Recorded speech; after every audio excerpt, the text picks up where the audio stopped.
বিয়ের পর কবে যে এতটা সংসারে হয়ে গেলাম আসলে নিজেই বুঝতে পারিনি। অসুস্থ শরীর নিয়ে বাড়ির সবার জন্য রান্নাবান্না করে নিলাম।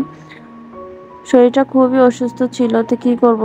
কিছু করার নেই, সবার জন্য তো রান্না করতে হবে। আগে তো বিয়ের আগে একটু অসুস্থ হলে বিছানা থেকে উঠতাম না। আসসালামু আলাইকুম এভরিওয়ান, সবাই কেমন আছেন? আশা করছি সবাই ভালো আছেন। তো শরীরটা মোটা একটুও ভালো নেই, কারণ গলা ব্যথা প্লাস জ্বর শরীরে ছিল। তো ভাগ্যিস আমার আম্মু ছিল আমার বাসায়, তো চা করে এনেছে আম্মু। আমি সকালবেলা একটু চাই খাই, এর বেশি আর কিছু খাই না। তো আম্মু চাটা করে এনে দিয়েছে, না হলে তো এই চাটাও নিজেই করে খাওয়া লাগতো, কারণ কি বলবো, যাক, যার আম্মু আছে বা নিজের মা আছে একমাত্র তারাই সেটা বোঝে, একমাত্র বিয়ের পরে। তো এখানে দেখতেই পাচ্ছেন সকালে আম্মু সবাইকে চা করে খাওয়ালো, তারপর এখানে আমাকে সবকিছু ধুয়ে টুয়ে দিয়ে দিচ্ছে রান্নার জন্য। তো আম্মু জোরাজুরি করতেছিল, দাও আমি রান্না করি দেই। আমি বললাম যে না, তুমি আমার এখানে বেড়াতে এসেছো, তুমি কেন রান্না করবা? সব সময় তো তুমি আমাদেরকে রান্না করে খাইয়েছো, তো আজ আমি রান্না করব। তো কি করার, অসুস্থ শরীর নিয়ে ঘরের সবার জন্য রান্না করলাম। তো আম্মু থাকাতে অনেকটা হেল্প হয়েছে আমার জন্য, কারণ এই হেল্পটাও না হয় আমি পেতাম না। আন্টি তো সকালবেলা নাস্তা বানিয়ে দিয়ে চলে গিয়েছিল। তো এখন দুপুরে যে কিছু ছিল কোটাকাটি, সেগুলো আম্মু আমাকে করে দিয়েছে। তো আম্মু আমাকে অনেকবার না করেছে যে তুমি কিছু করো না, আমি করে দিচ্ছি। তো মানলাম না, যেহেতু আম্মু আমার কাছে 2 দিনের জন্য এসেছে, আমার কাছে খারাপ লাগতেছিল, আমি কেন আম্মুকে দিয়ে রান্না করাবো। তো সেইটাতে আর কি, তারপর আম্মু আমাকে অনেক বকাবকি করেছে। তো তুমি অসুস্থ শরীর নিয়ে কি দরকার আছে রান্না করার? তুমি সুস্থ হলে পরে দরকার আবার আমাকে রান্না করে খাইও। আমি বললাম যে না, আমি করব।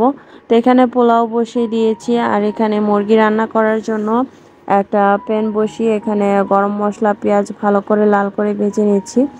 আসলে শ্বশুরবাড়িতে একটা মেয়ে যখন অসুস্থ হয়, 2 দিনের জন্য বেড রেস্টে চলে যায়, তখনই বোঝা যায় যে কি অবস্থা হয় ঘরের। তো প্রচন্ড পরিমাণে মানে গলা ব্যথা ছিল, মাথা ব্যথা ছিল। তো যেহেতু আম্মু পাশে ছিল, যার কারণে আমার কোনো কষ্ট হয়নি, একটু চা অন্তত নিজের করে খাওয়া লাগছে না, আম্মুই করে দিছে। কারণ এই চাটা করার মতো ঘরে কেউ ছিল না। তো এই তো এখানে আমি আদা রসুন বাটা দিয়ে দিচ্ছি, তারপর গুঁড়া মশলাগুলো দিয়ে দিচ্ছি, হলুদের গুঁড়া, মরিচের গুঁড়া।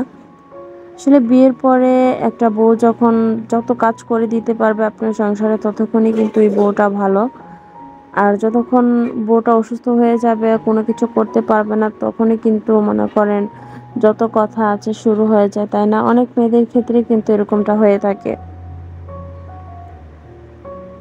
তো এখন এই তো মশলাগুলো কষিয়ে নিচ্ছে। আমি কিন্তু অল্প অল্প করে মানে দাঁড়িয়ে করে মানে রান্নার কাজগুলো করেছি, বেশিরভাগই কিন্তু আম্মুই করে দিয়েছে। যাই বলি যে তুমি যে বসে থাকো, আমাকে তো সব কিছু করেই দিয়েছো না, তারপর আম্মু শুনবে না, বলতেছে তোমার শরীর ভালো না, তুমি একা একা এগুলো করতে পারবা না।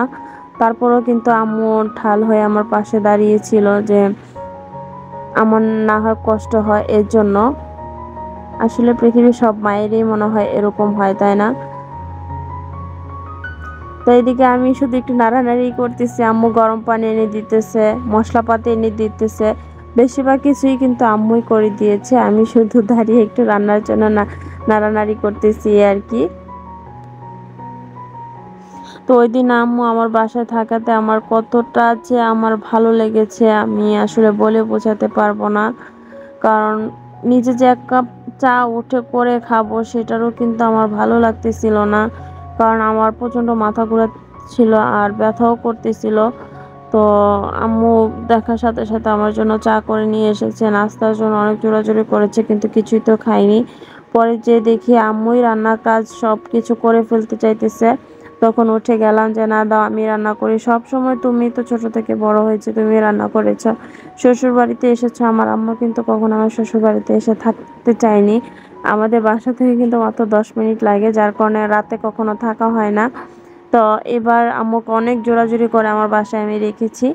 তো রাখার কারণ হচ্ছে আমি আমার আম্মুকে খুব মিস করতেছিলাম, তার কারণে বললাম তুমি এখানে থেকে যাও। পরে আম্মু এখানে থেকে গিয়েছিল। এর মধ্যে আমার শরীরটা খারাপ হয়ে যায়, তো যার কারণে আম্মু আর যেতে পারিনি। তো এই তো এখন আমি মশলা কষিয়ে আমি মুরগির মাংসগুলো দিয়ে দিলাম, দিয়ে ভালো করে কষিয়ে নিব। আর এদিকে পোলাওটা কিন্তু রান্না করা হয়ে যাচ্ছে, এখানে গরম পানি দিয়েছিলাম,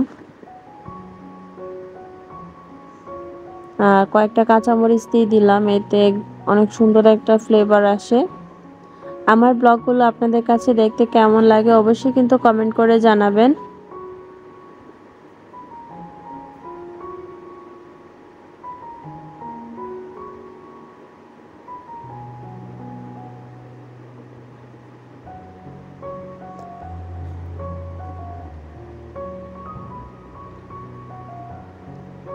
তো আজকে স্পেশাল মেনু ছিল, এটা হচ্ছে আমার শুক্রবারের ব্লগ।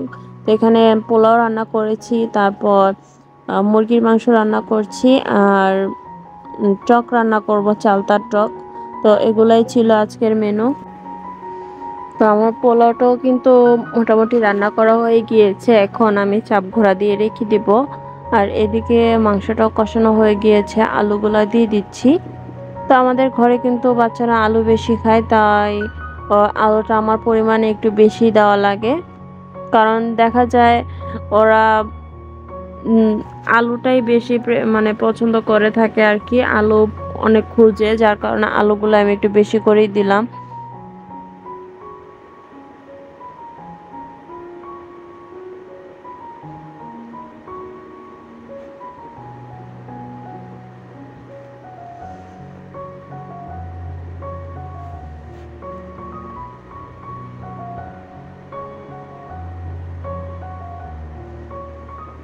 আসলে অসুস্থ শরীর নিয়ে ব্লগ করা, কাজ করা আসলে ভালো লাগতেছিল না, যার কারণে আপনাদের সাথে ব্লগগুলো ওরকম ভাবে ভালো করে শেয়ার করতে পারতেছিলাম না। অন্য কোনো কাজ কাজ তো ঘরের অনেক আছে, তাই না?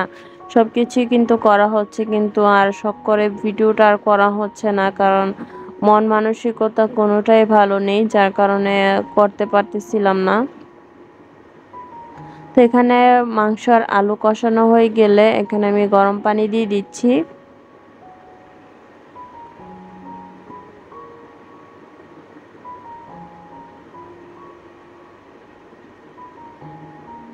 তো গরম পানিটা দিয়ে তারপর আমি ঢেকে রেখে দিব যেন সিদ্ধ হয়ে যায়। আর এদিকে চালতার টক রান্না করব, মশলা কষিয়ে নিচ্ছি। যেহেতু ইন্ডাকশনও আমার মুরগির মাংস রান্না করা হচ্ছে, রাইস কুকারে ভাত রান্না করা হচ্ছে, আর এদিকে মাছের মাথা দিয়ে আমি টক রান্না করব। তো এই টকটা খেতে কিন্তু দারুণ মজা লাগে, তাই না? কে কে এই টকটা খেয়েছেন অবশ্যই কিন্তু কমেন্ট করে জানাবেন। আর এদিকে দেবরের জন্য মাছ পাঠানো হবে, তো মাছগুলো একটু ধুয়ে নিচ্ছিলাম। এই মাছগুলো কিন্তু আমার আম্মু আমাকে ধুতে দিতে চাইছিল না, তো আমি বললাম যে না, আমি তো দাঁড়িয়ে আছি। আর নিচে গরুর ভুঁড়ি মানে বাছুরি যেটাকে বলে আমাদের ভাষায়, ওইটা বানাচ্ছিল, আমি এখান থেকে বেরও হতে পারতেছিলাম না। তো বললাম যে না, ঠিক আছে, আমি ধুয়ে ফেলতেছি। তো এখানে ট্যাংরা মাছ ছিল, কই মাছ ছিল, এগুলো আমি ভালো করে ধুয়ে নিচ্ছি, এগুলা ভেজে আমার দেবরের জন্য ইটালি পাঠানো হবে। আর এদিকে দেখতেই পাচ্ছেন আমার রান্নাও হচ্ছিল। এখানে চালতাগুলা দিয়ে দিলাম, দিয়ে আমি এখন ভালো করে নেড়ে কষিয়ে নেব মাছের সাথে।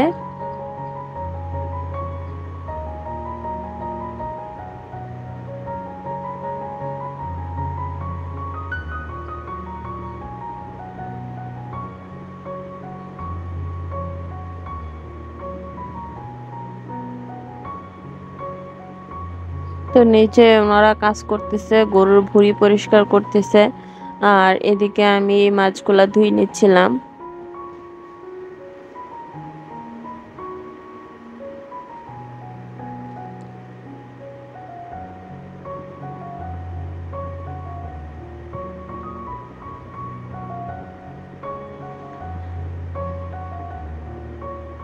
আর এদিকে আমার এগুলো কষানো হয়ে গিয়েছে, এখন আমি ঝোলের পানিটা দিয়ে দিব।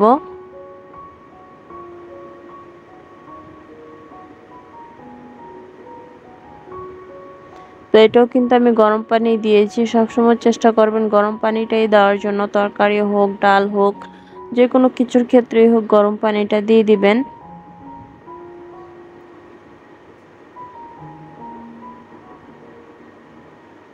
যেহেতু আমার চালতার পরিমাণও বেশি ছিল, আমি পানিটা একটু বেশি করে দিয়েছি আর এখানে আরেকটু লবণ দিয়ে দিচ্ছি। আর আমার মাংসটা ওইদিকে রান্না করা হয়ে যাচ্ছে, তাই একটু নেড়ে দিলাম। তো দেখতে পাচ্ছেন আলুগুলো সিদ্ধ হয়ে গিয়েছে। তো কয়েকটা আলু আমি একটু ভেঙে দিচ্ছি যেন ঝোলটা ঘন হয় আর কি। আর এদিকে আমি সিঙ্কের ভিতরে গরম পানি ঢেলে দিচ্ছি।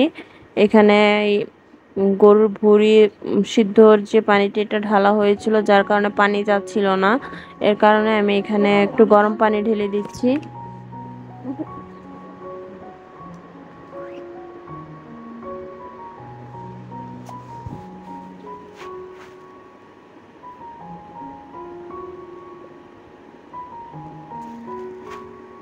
এদিকে টক রান্নাটাও প্রায় হয়ে গিয়েছে। এখানে কাঁচামরিচ, ধনিয়া পাতা দিয়ে দিয়েছি। এখন একটা বলক চলে আসলে আমি এটা নামিয়ে ফেলবো। তো আজকের ব্লগটা আমার এই পর্যন্তই। তো সবাই ভালো থাকবেন, সুস্থ থাকবেন। আর এদিকে রান্নাগুলো একবার দেখিয়ে দিচ্ছি। আল্লাহ হাফেজ।